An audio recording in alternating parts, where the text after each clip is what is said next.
this pre-E3 chat. I usually do a kind of video just after E3 with my thoughts on all the announcements and good stuff that kind of comes out of this annual, like, well, I guess it's not a video game conference, but it kind of is now, isn't it, really? But this year we've actually had a number of leaks beforehand, which have kind of given us a lot of hints and maybe even spoiled a few surprises from E3. So, I mean, if you don't want to know about that, you probably already do though, then I guess maybe don't watch this video until after E3. But just up on your screen now will be the, I guess, screenshot that sparked off all the leaks. So this was a Canadian Wal-Mart website which accidentally posted placeholder artwork for about 40 odd games. A lot of them unannounced games, which sparked big debates upon whether or not it was real or if it was maybe someone's educated guess, or whether or not it was just completely fake. Now, going through that list, there's quite a few games which we did already know about. For example, Last of Us 2, Division 2, Final Fantasy VII Remake, obviously all the NBA stuff, Super Smash Bros, that type of stuff. But there's a lot of games on there that we didn't know about, and a few which are a big surprise. The number one big surprise for me would be Rage 2. I'm just going to play some like gameplay of Rage in the background, which was a game which came out, I think it was 2011 or 2010, something like that, so quite a while ago now, and it was an interesting game. So it was published by Bethesda, but made by ID Software. ID Software are known for Doom, Quake, that kind of stuff. So they were a big kind of, big back in the day. I guess, like, they kind of still are, really, in a way. I don't know if they're actually still going, to be fair. Have they done anything recently? Let me just kind of check. They might have just completely, like, disbanded or changed into other things, I guess. But back in the day, they were the big guys. They had like John Carmack, John Romero, and they made, they were responsible, I guess, for the first-person shooter genre, and Rage was this kind of like big, I wouldn't call it a comeback, but it kind of was a game, because really their last big game before Rage, which came out in 2011, was Quake, which was like 96 or so. Obviously they had like Quake 2 and Quake 3 and stuff like that, but from that point of view, as a new sort of IP, Rage was this thing, and certainly more focused on story than the other games were, pretty much.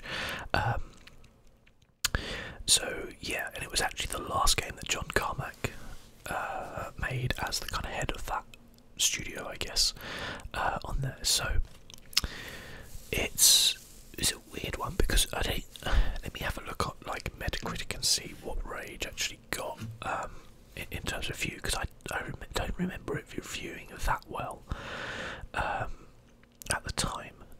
I actually own the game. I did one of those things where, okay, so sitting on 79, which is not a bad score at all from Metacritic, and I think to remember it kind of being very hyped up, but not quite living up to the expectation that people had for it. It was set in a kind of like post-apocalyptic future, without spoiling anything for you guys if you did want to go back and play it, because this happens in the first like opening sequence. But an asteroid hits the Earth, and humanity builds these things called arcs, which are going to keep people in like cryostasis for however long, and then they're to emerge and build a new society. Anyway, something goes wrong and you kind of come out of your arc, but everyone else in there's dead, and it turns out that the world's turned into this kind of like dystopian Mad Max kind of world. Very, very Mad Max orientated. Think about a cross between something like Fallout and Mad Max, and you've got a kind of idea of what Rage is. The big thing about Rage, I think at the time, was there was kind of this vehicle combat going on. It wasn't very good. The first person stuff was much better. From what I remember of the first person, it had a nice feel to it, and it felt, the weight of your weapons hitting the enemies felt good at the time, and it felt like it was pretty scary at some points as well. The game was plagued with a kind of host of problems graphically, had quite a few bugs, I seem to remember. I think they did all get ironed out eventually, but you know, that kind of thing always hurts a game, and I think it was very technically ambitious. I mean, if you're looking at it, it doesn't look like the worst game in the world, and imagine that it is like 7 years old at this point, so you know, bear that in mind. There's a hell of a lot of pop-in. I don't know if that's just down to me not fiddling with settings, or if that was always the case. I seem to remember games having a lot more pop-in, where like when you kind of like turn quickly, the terrain has to kind of load that texture quickly. But it's yeah, pretty nasty. I seem to remember that being more of a thing back, you know, in the past than it is nowadays. But it's a bit obnoxious. But the game played pretty well, and it was fun. It was pretty short. It was about 10 hours long, and the ending everyone hated pretty much because it just left you on this massive cliffhanger. What will be interesting is if in Rage 2 they pick up from that story or just do something completely different. We've seen a gameplay trailer for it and it looks pretty bonkers. Imagine a cross between like the most recent Doom game and Fallout, that kind of over the top you know, first person shooter experience set in a more kind of Fallout world, but a world which also is mixed with that Mad Max like craziness as well. And you kind of think about Rage 2 basically from what we've seen so far. Now, I'm all for that personally. I think that that could be a really good setting. I'm not a massive fan of that setting in general, but I think they could do a really, really good job. And we all know that Bethesda as a kind of publisher are really, really good at making worlds. You know, if you think about things like Dishonored or Prey or just, you know, Elder Scrolls, Fallout, etc., etc., they're very, very good at creating a world which feels real, which is very different to the one we live in. So that would be pretty cool. And, you know, going back to Prey as well, I kind of feel like they might go that direction with Rage 2, where they just kind of completely reboot it. Admittedly, they probably wouldn't have called it Rage 2 if they were going to do that, because Prey was just Prey. For those who don't know, Prey was a spiritual sequel, shall we say, to the original Prey. It was a very, very different game.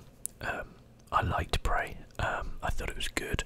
I must admit, I didn't play much of it. I watched a Let's Play of it, and the story was really good and engrossing. And I hope that they kind of do a similar thing with Rage 2 in a way.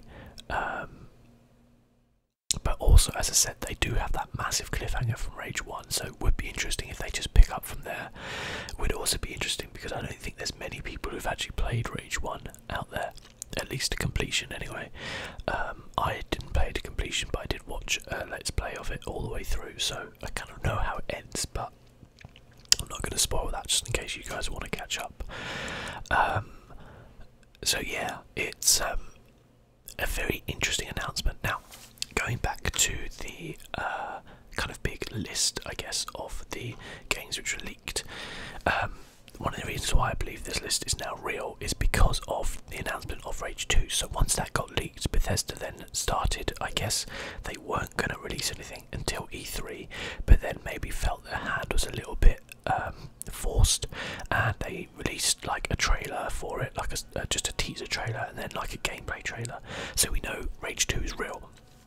Now, in my opinion, if this whole list was somebody's educated guess, they would never be able to guess Rage 2. Like, that was completely left field, you know, no one would have expected that.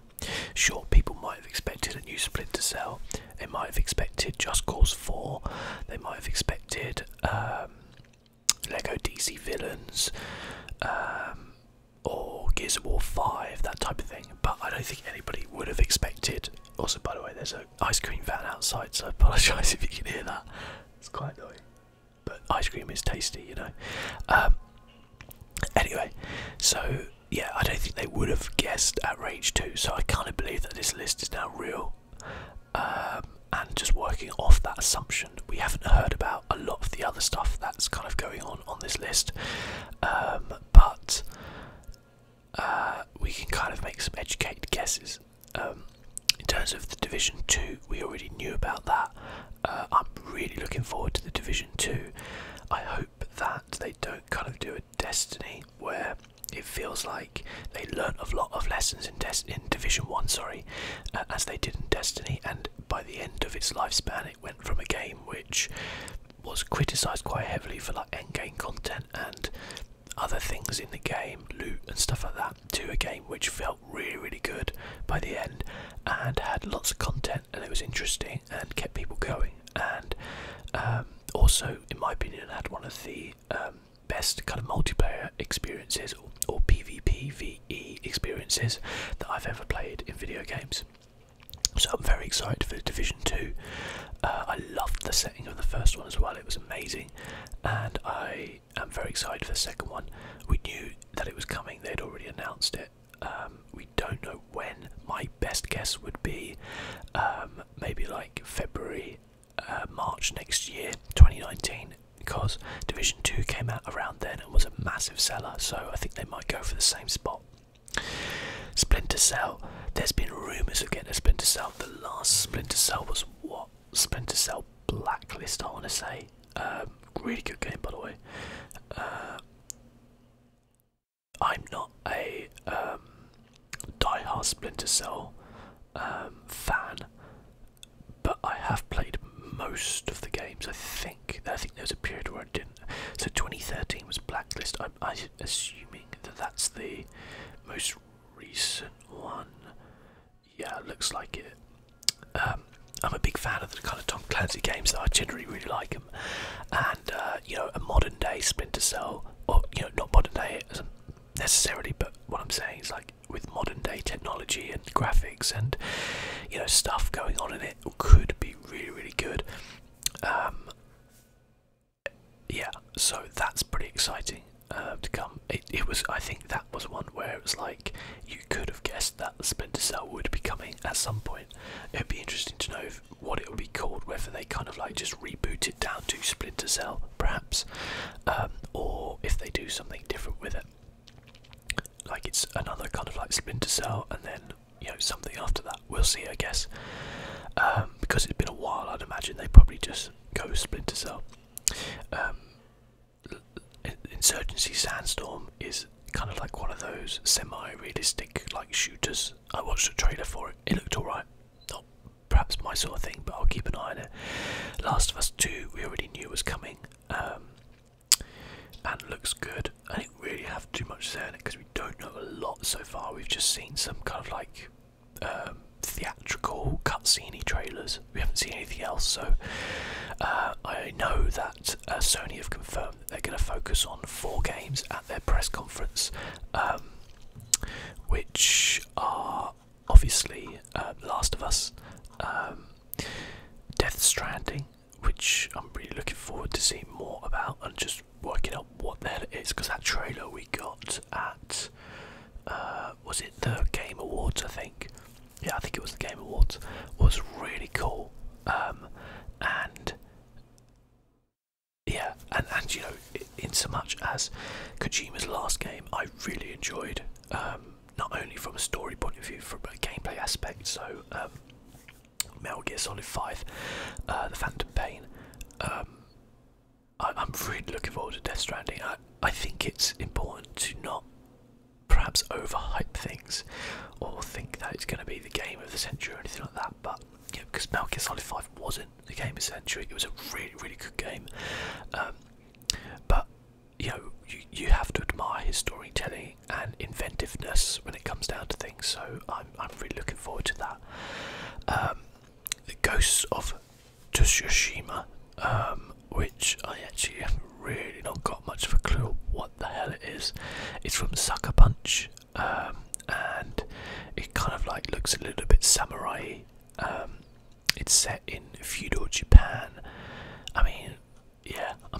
with like samurai stuff. I like Neo a lot, so I'm looking forward to that. And then Spider-Man, which we know is coming out this year already. I think it's coming out in like October or September. Sorry, September 7th. Yeah. So it's not too far away now. I'm looking forward to seeing more of that. That Spider-Man for me is like a must-buy because I loved those earlier Spider-Man games. They were so much fun, and with the kind of modern-day graphics and worlds and things like that you're gonna get, I think it's just gonna be super cool. It looks a lot of fun. I love just swinging through New York and landing on criminals as they're trying to escape and stuff like that. So super excited for Spider-Man. Definitely be doing a kind of playthrough of that on my channel as well when that kind of comes out. Hopefully it'll be good. I think it will. They've spent a lot of time on it. Anyway, Just Cause 4 is a weird one for me because you kind of like have a game in Just Cause 3 which I think critically it was fairly well acclaimed, and I think from a point of view of like the people who played it, like a lot of people enjoyed it, and I think Just Cause has a good fan base,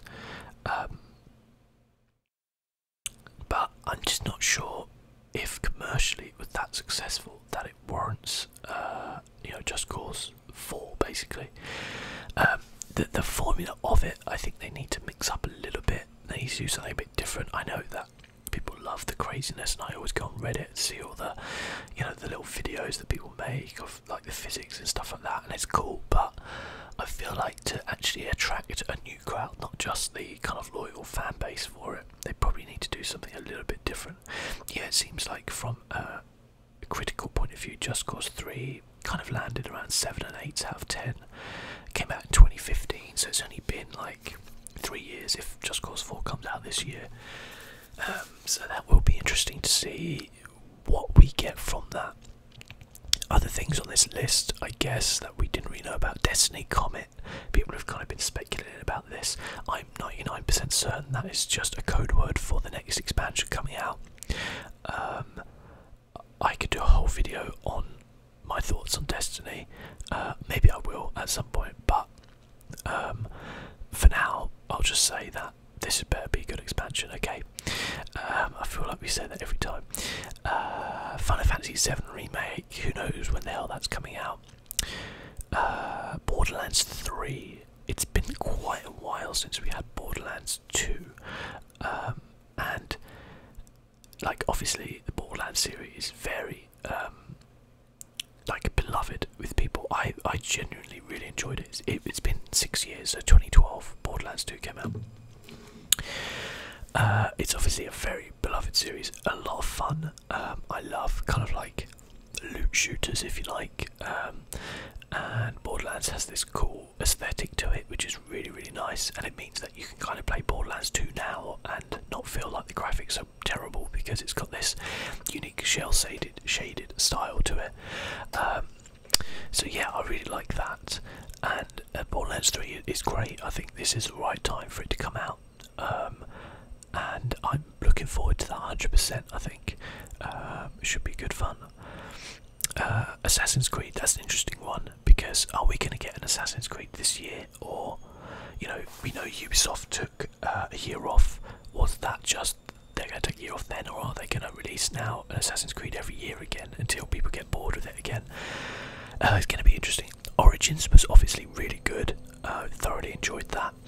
Commercially very successful, and also critically very successful. So I believe they did well with that. I would love them to release another game this year. I think there's plenty of potential for them to do that.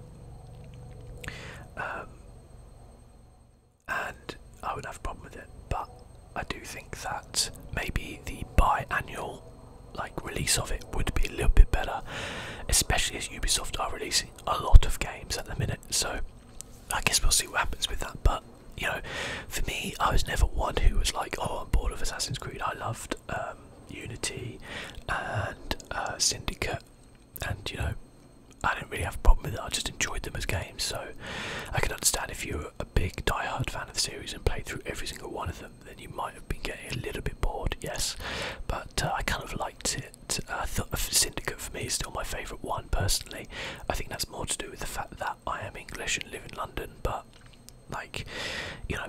each their own, I guess.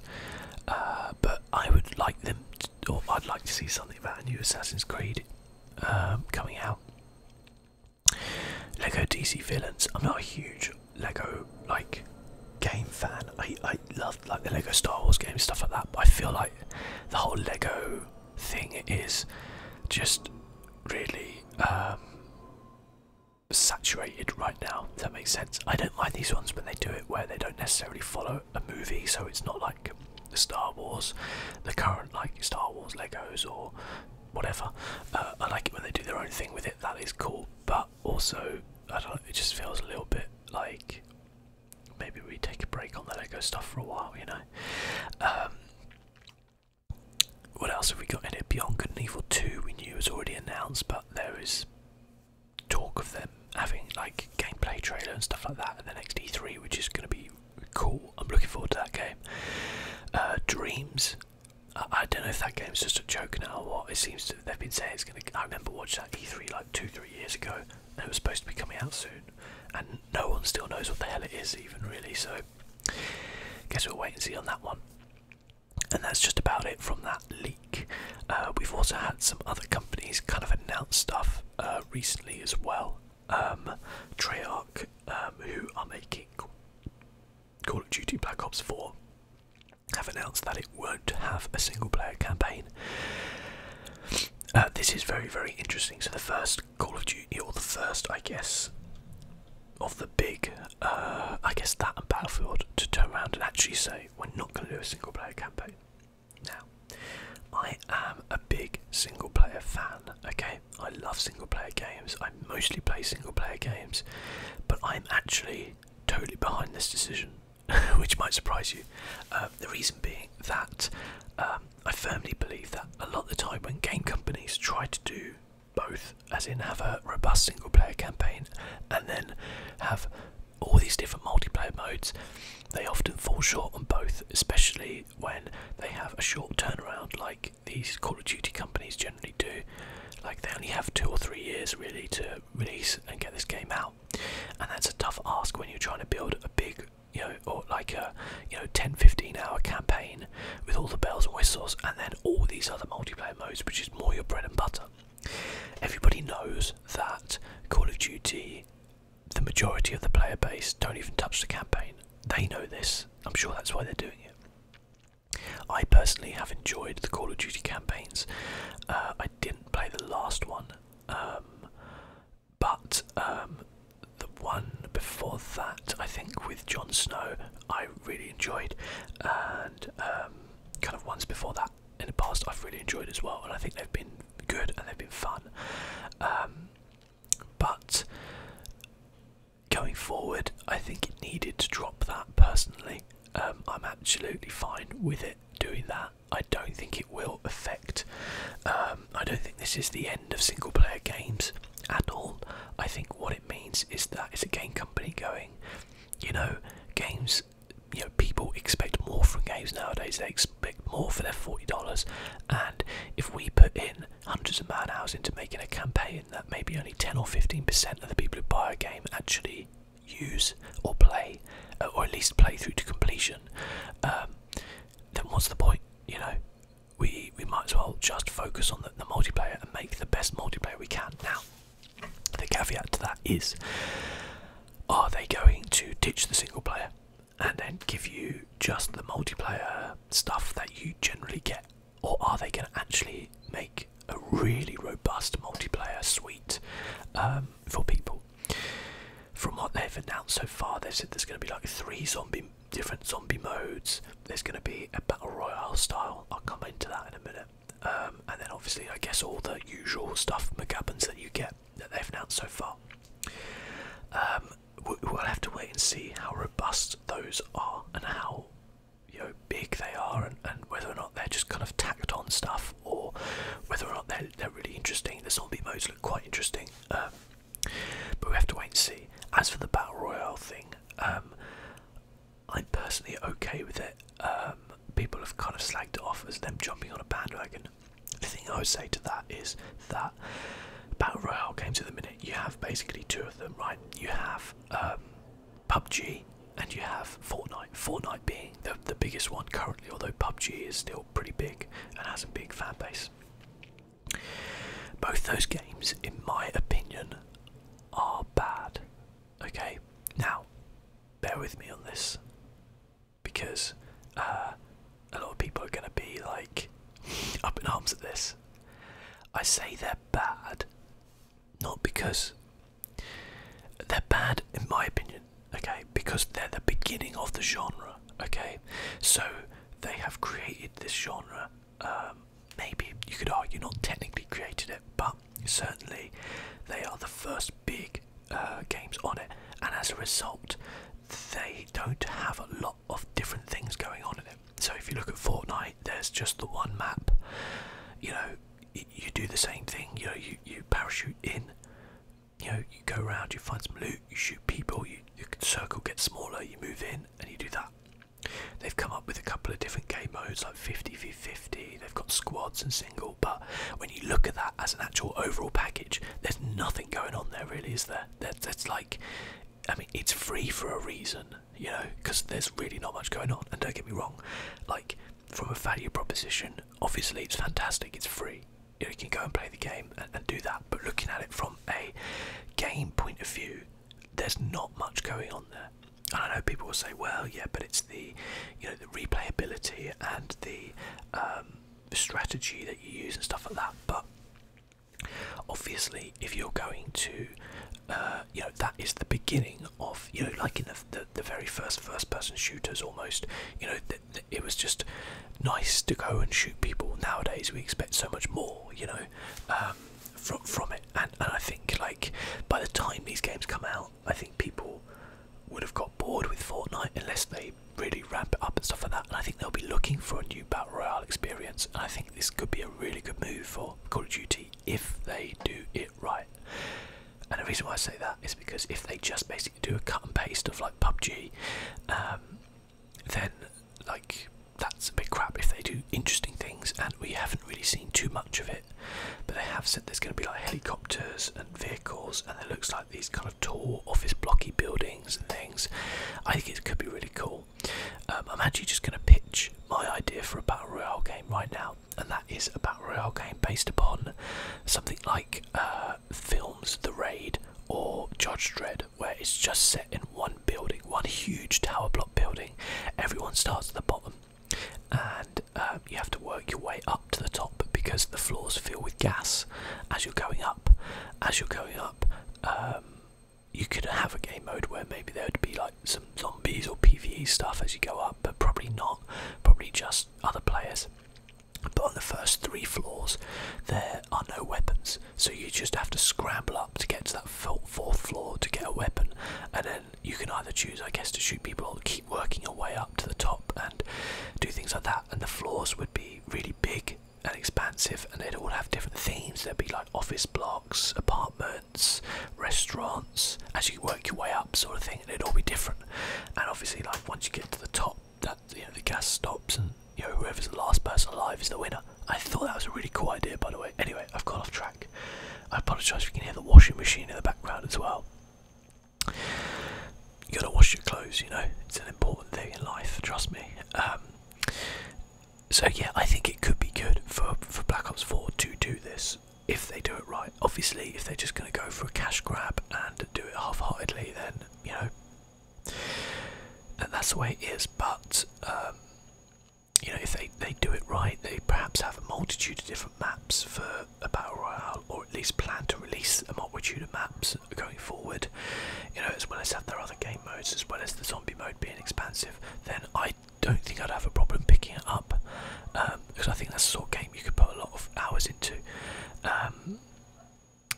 So yeah, I'm pretty positive about that. I think a lot of people are not. I mean, you know, for me, what it does is it gives other people a chance to develop single player games. You know, if you look at something, say Insurgency Sandstorm, I don't know if that's multiplayer or not. I think it might just be multiplayer, but say for example there was a smaller, say, not quite AAA, but just like A-rated $30–40 game, which was just a single player military shooter. Like, they don't have to worry too much. They're in a different category to Black Ops now. They're not getting pushed out of that market because Black Ops have focused on that multiplayer. So I think that's really, really cool.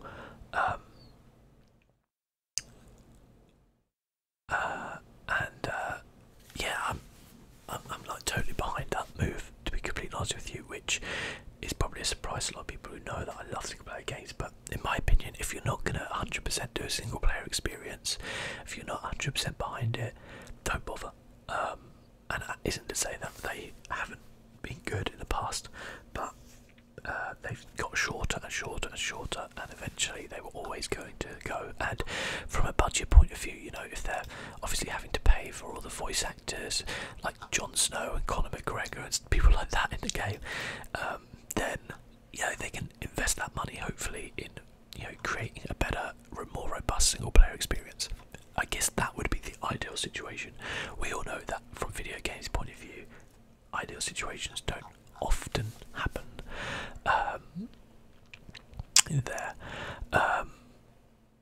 I guess chatting about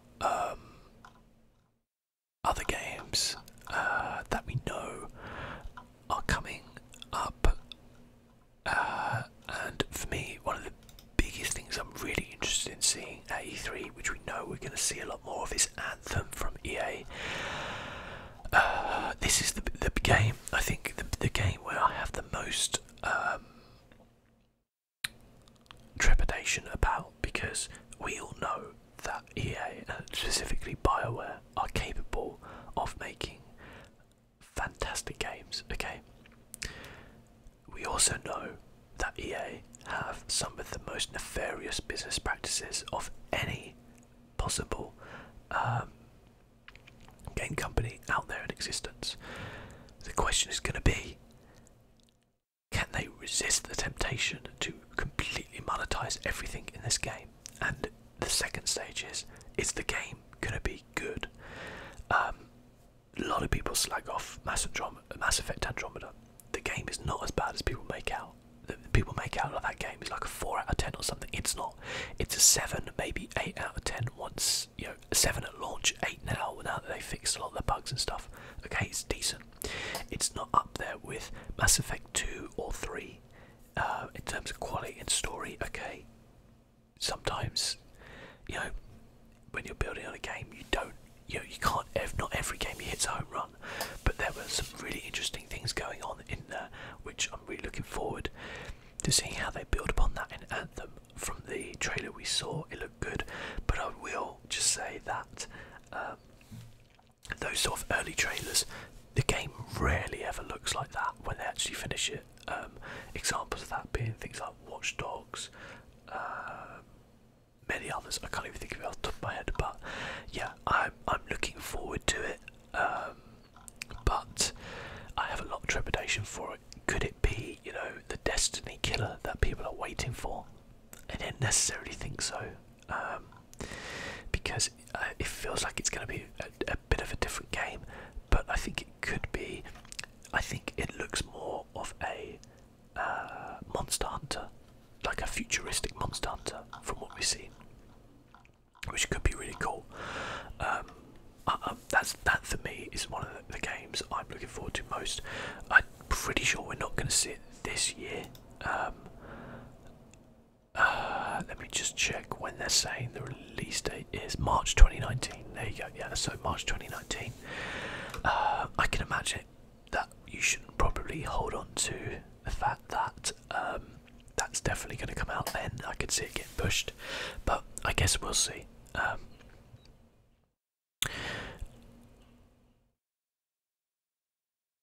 The other thing, which I know from EA, they've confirmed that they are working on, but I'm not sure we're going to see anything about. Maybe we'll see like a teaser trailer for would be the next Dragon Age game.